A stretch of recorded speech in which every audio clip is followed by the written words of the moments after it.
Hello student, स्वागत है आपका मैसियान वाई एस सर में। और आज हम देखने वाले हैं अध्याय 3। और अध्याय 3 का आज हम प्रश्न क्रमांक 1 पढ़ने वाले हैं। और अध्याय प्रश्नावली 3.1, ठीक है। तो इसके बारे में हम आपने पहले वीडियो में जो देखी होगी, आपने फॉर्मल इंफॉर्मेशन देख ली। इक्वेशन के बारे में हमने जो पढ़ा है कि रेखा कब प्रतिच्छेद करती है, कब समांतर होती है और कब समपाती करती है। तो अब प्रश्नावली 3.1 का पहला प्रश्न दिया गया है, उसे हम सॉल्व करते हैं। तो पहला प्रश्न दिया गया है, आप स्क्रीन में देख पा रहे होंगे कि कक्षा 10 में 10 विद्यार्थियों ने एक गणित की पहेली प्रतियोगिता में भाग लिया। यदि लड़कियों की संख्या लड़कों की संख्या से 4 अधिक हो तो प्रतियोगिता में भाग लेने वाले लड़कों और लड़कियों की संख्या हमको बतानी है। और वो कैसे बतानी है? वो हमको बतानी है ग्राफ विधि के। किससे? ग्राफ विधि। तो ग्राफ विधि कैसे निकालेंगे? पहले नंबर तो हमको इक्वेशन बनाने होंगे। इक्वेशन बनाने के साथ साथ हम उनको एक्स की वैल्यू को पुट करेंगे और वाई की वैल्यू को हम निकालेंगे। आइए हम देखते हैं। पहले हम लिखते हैं, जैसे इन्होंने कहा है कि कक्षा 10, तो हमने माना माना माना कि लड़कियों की संख्या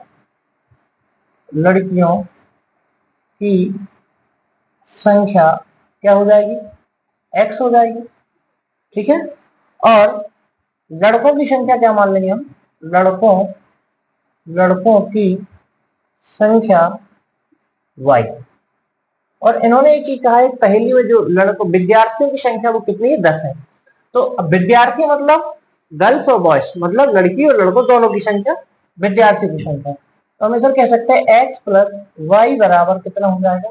10, ठीक है। आई होप इक्वेशन समझ लोगे। इसे हम दे सकते हैं इक्वेशन फर्स्ट। दूसरे इसके आगे क्या लिखा है क्वेश्चन में कि यदि लड़कियों की संख्या लड़कों की संख्या से 4 अधिक हो, यदि लड़कियों की संख्या लड़कों की संख्या से 4 अधिक हो, प्रश्न अनुसार, मतलब प्रश्न के अनुसार।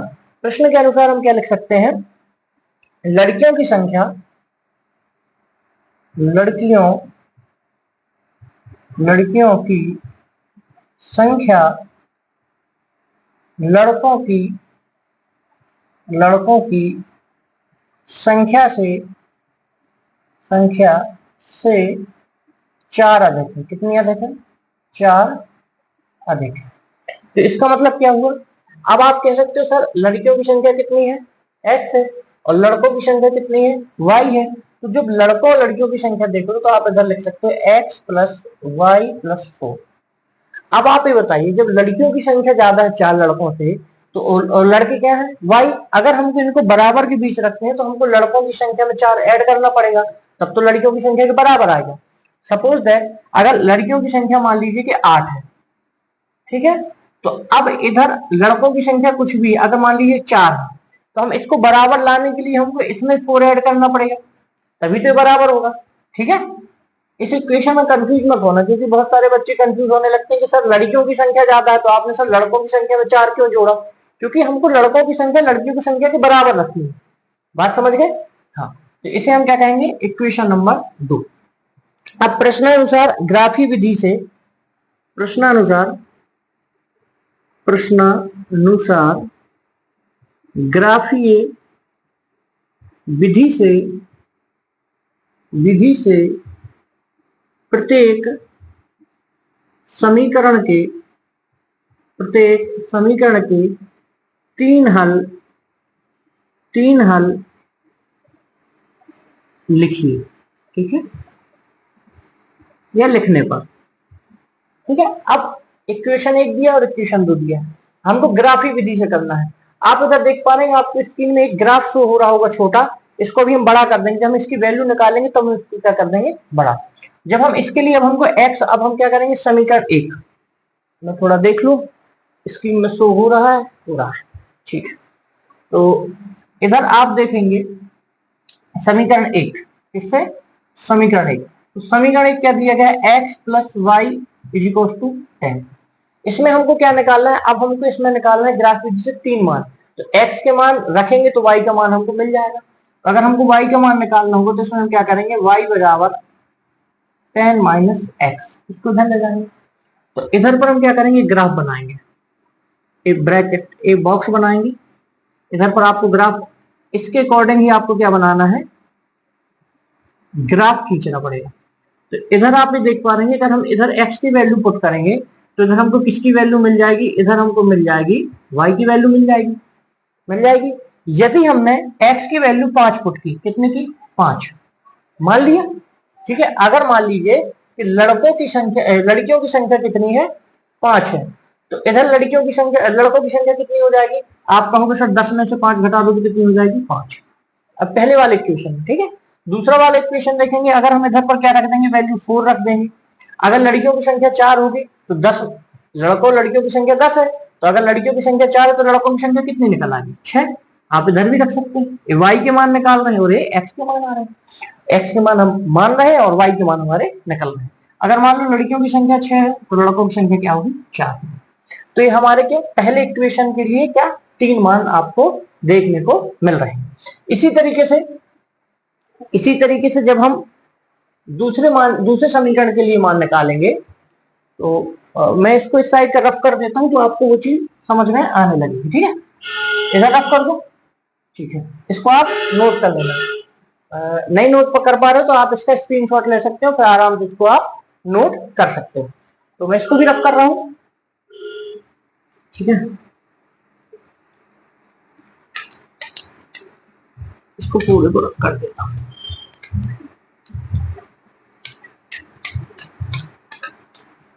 अब हम किसके मान निकालेंगे, समीकरण 2 से, किसके, समीकरण 2। तो समीकरण 2 क्या दिया गया था हमको, समीकरण 2 दिया गया था सर x बराबर y प्लस 4 दिया गया था। तो इसमें तो हमको अलग से ऐसे मान बनाने की जरूरत नहीं, क्योंकि हमको x का मान रखेंगे तो y का मान मिल जाएगा। तो जब हमको इधर हम रखेंगे, फिर से ग्राफ बना लेते, जब हम इसका ग्राफ बनाएंगे तो इसके भी 3 मान निकालेंगे। अगर आपको y का मान निकालना है तो आप इधर ऐसा भी लिख सकते हैं, y बराबर x माइनस 4। देखिए 4 इधर चला जाएगा तो y का मान निकल आएगा। तो इधर आप x लिख सकते हैं, इधर y बराबर क्या लिखेंगे, x माइनस 4। तो इधर पर आप वैल्यू जो पुट करेंगे, तो अगर आपने x की वैल्यू 5 पुट कर दी, कितनी कर दी, 5, तो इस वैल्यू को इधर रखिए। तो y बराबर कितना दिया गया है, x माइनस का 4, तो x का मान कितना रख दिया, 5, और 4 तो है ही, तो इसका y का मान कितना आ जाएगा इधर, -1। तो इधर कितना आ जाएगा, -1। अगर आपने इधर पर 4 रख दिया, x की वैल्यू क्या रख दी, 4 रख दी, तो अगर आप फिर से इधर x की वैल्यू अगर 4 रख देंगे तो 4 माइनस 4 बराबर क्या आ जाएगा, 0 आ जाएगा। तो इसका मान कितना आ जाएगा, इधर पर 0 आ जाएगा। और अगर आप नेक्स्ट मान लीजिए कोई आपने इधर 3 रख दिया, कितना रख दिया, 3 रख दिया, तो अगर x की वैल्यू अगर आपने 3 रखी है तो y की वैल्यू क्या निकल के आ जाएगी, -1। ठीक है, समझ गए। तो ये आपके इक्वेशन बन गए, ठीक है, तीनों के तीन। अब आप ग्राफ देख पा रहे होंगे, ग्राफ में जब आप देख पा रहे होंगे कि यही बिंदुओं पर जो मिल रही तो 2 लाइनें आ रही, एक समीकरण x प्लस वाई बराबर 10 की होगी और एक रेखा आपको दिख रही होगी x बराबर, ठीक है, x बराबर y प्लस 4 की। तो इसे हम ऐसा भी लिख सकते हैं कि x माइनस वाई बराबर 4। आई होप आपको ये चीज समझ में आ गई होगी। अब हम इसके बाद देखेंगे क्वेश्चन नंबर 2। अब हम देखेंगे क्वेश्चन नंबर 2। क्वेश्चन नंबर 2 क्या कह रहा है, आप इसे पढ़ें कि 5 पेंसिल तथा 7 कलमों का कुल मूल्य 50 रुपए है और 7 पेंसिल तथा 50 कलमों का मूल्य 46 रुपए है। तो पेंसिल का मूल्य और कलम का मूल्य आपको बताना है, एक पेंसिल और एक कलम का मूल्य आपको बताना है।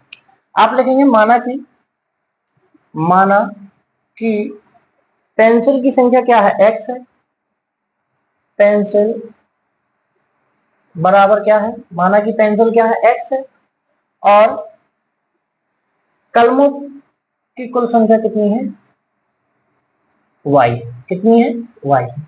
तो इन्होंने कहा है कि 5 पेंसिल तथा 7 कलमों का कुल मूल्य कितना, 50 रुपए। हम लिख सकते हैं सर 5x प्लस 7y बराबर कितना है, 50 रुपए।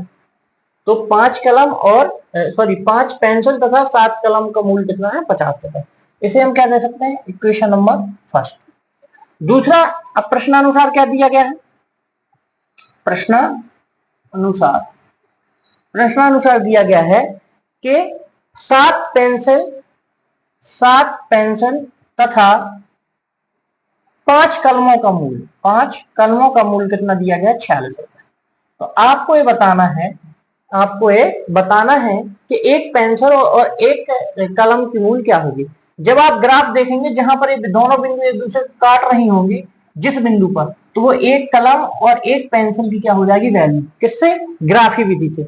अगर इन क्वेश्चनों को अगर हमको प्रतिस्थापन विधि से या विलोपन विधि से करना होता तो अभी हम इसको आगे वाले चैप्टर में इनको करेंगे। ठीक है, तो हम कह सकते हैं ग्राफी प्रश्नानुसार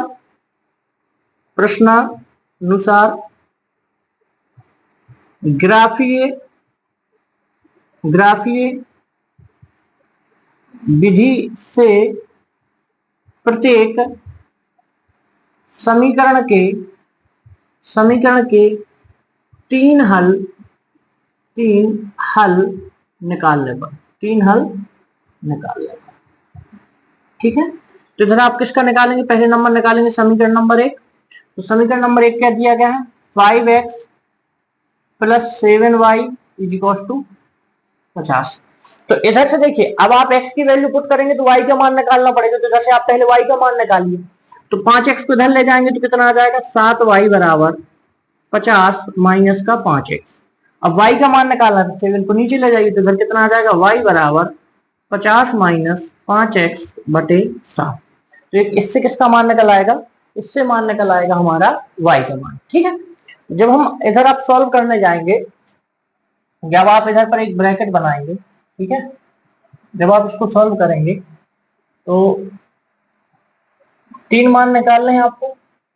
ठीक है, और अगर आप इधर पर x की वैल्यू पुट करते हैं तो y का मान कैसे निकल के आएगा? y बराबर आपको मान रखना होगा 50 माइनस 5x बटे 7। मतलब x की वैल्यू जो पुट करोगे आपको इस इक्वेशन में रखनी है तो y की वैल्यू निकल आएगी। जैसे आपने इधर रखा, क्या रखेंगे? 3 रखेंगे। x की वैल्यू क्या मान ली आपने? 3। तो इस समीकरण में जब आप x की वैल्यू रखेंगे तो y बराबर 50 माइनस 5 गुणे 3 बटे 7। तो y बराबर कितना आ जाएगा? 50 माइनस 15 बटे 7। इधर कितना आ जाएगा? 35 बटे 7।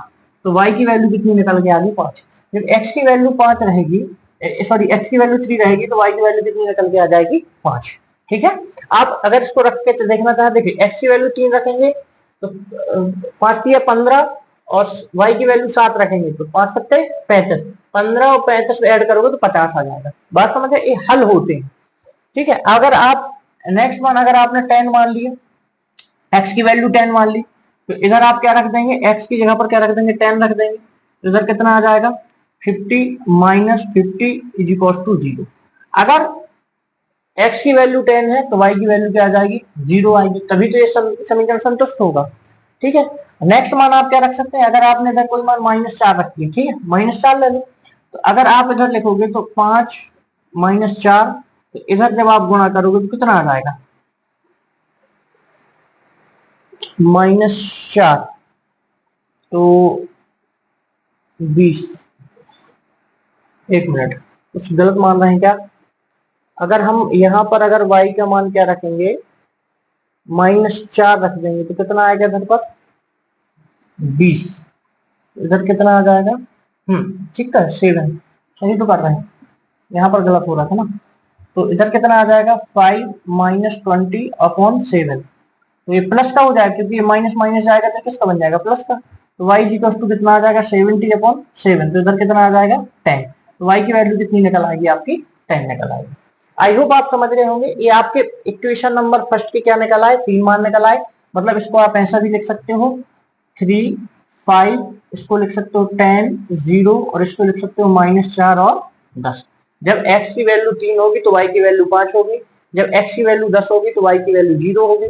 और अगर x की वैल्यू -4 है तो y की वैल्यू 10 होगी। तब समीकरण नंबर 1 के लिए।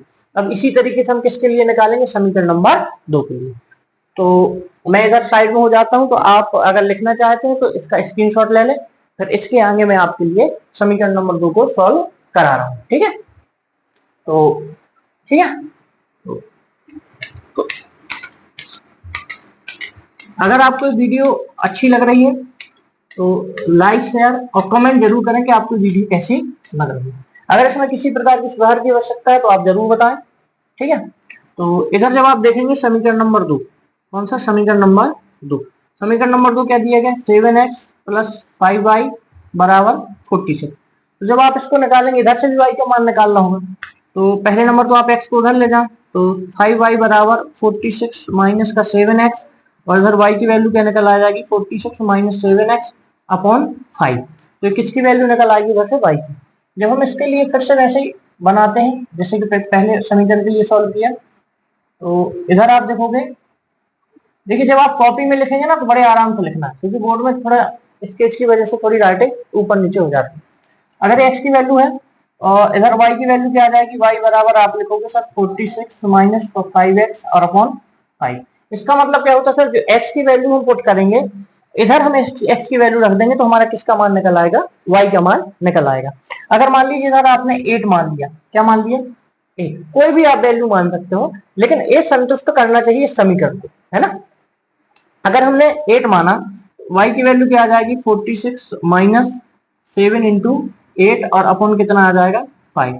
जब अपन इसको सॉल्व करेंगे तो कितना आ जाएगा, y बराबर, तो 46 माइनस का 56 अपॉन 5, तो इधर आ जाएगा माइनस 10 अपॉन 5, तो इसकी वैल्यू कितनी आ जाएगी, -2। तो y की वैल्यू कितनी आ जाएगी, -2। इसी तरीके से जब आप वैल्यू रखेंगे, अगर आप 3 रखेंगे तो इधर कितना आ जाएगा, जब आप 3 रखेंगे तो फिर से रख लीजिए 21, और इधर आ जाएगा आपका कितना, तो इधर कितना आ जाएगा आपका 5 आ जाएगा। अगर आप वैल्यू रखते हैं -2 तो इधर कितना आ जाएगा, 12 आ जाएगा। ये आप देख पा रहे हैं। अब इनसे रिलेटेड इसके बिंदु क्या क्या निकल आएंगे, 8 -2 3 5 और क्या निकल आया, -2 एंड 12। तो आप देख पा रहे होंगे ग्राफ में। अब ग्राफ में देखिए, जो अभी मैंने पहले बिंदु लिखवाए थे और ए वाले बिंदु, तो इन दोनों से एक लाइन खींचे, पहले वाले समीकरण से एक लाइन ड्रॉ है, देख पा रहे होंगे आप ग्राफ में, और दूसरी वाली बिंदु से एक ग्राफ ड्रॉ। जहां पर ये दोनों मिलती हैं वही इसके क्या कहलाएंगे, एक कलम और एक पेंसिल की वैल्यू। ठीक है, आई होप आप समझ गए होंगे।